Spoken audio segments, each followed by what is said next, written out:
patients as well as administrators. Perhaps we could begin first by understanding how we hear. And our ear, as you know, is broken up into 3/3. We've got the outer ear, we've got the middle ear, as well as the inner ear.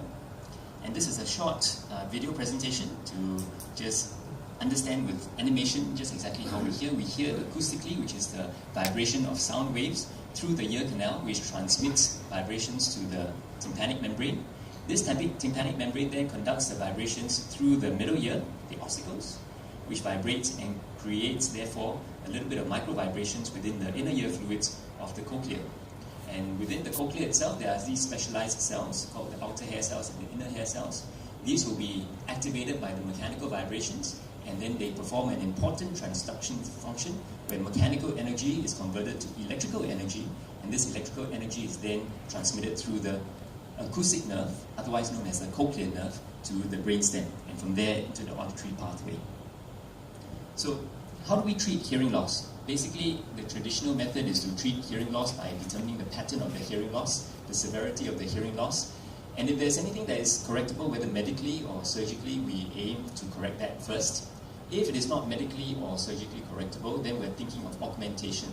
And in augmentation, we're thinking primarily of hearing aid amplification, and that is a first-line trial for all patients.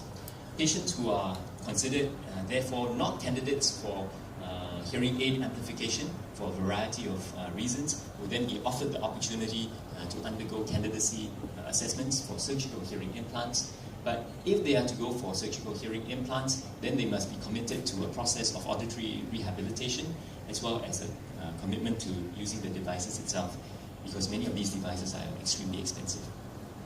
So let's talk a little bit about hearing aids first.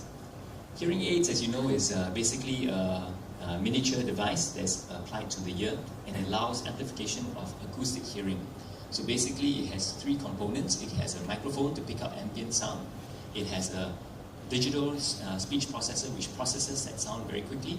And then there's a small speaker. And this small speaker is usually applied within the ear canal itself, and it amplifies the sound and presents the sound in a much louder fashion, which then is able to overcome the hearing threshold. So patients who have hearing loss usually are able to hear, except that they need much higher intensities of sound in order to hear. And that's what the hearing aid does. It brings the sound, which is in the ambient environment, which is at a much lower level, and presents it at a much higher level so that it is able to meet that hearing threshold and enable the patient to hear.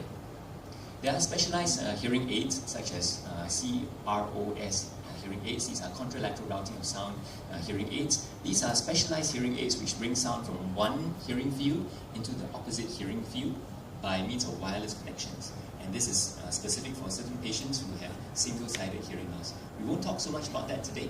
We'll go into that primarily later in one of the surgical hearing implants called bone anchored.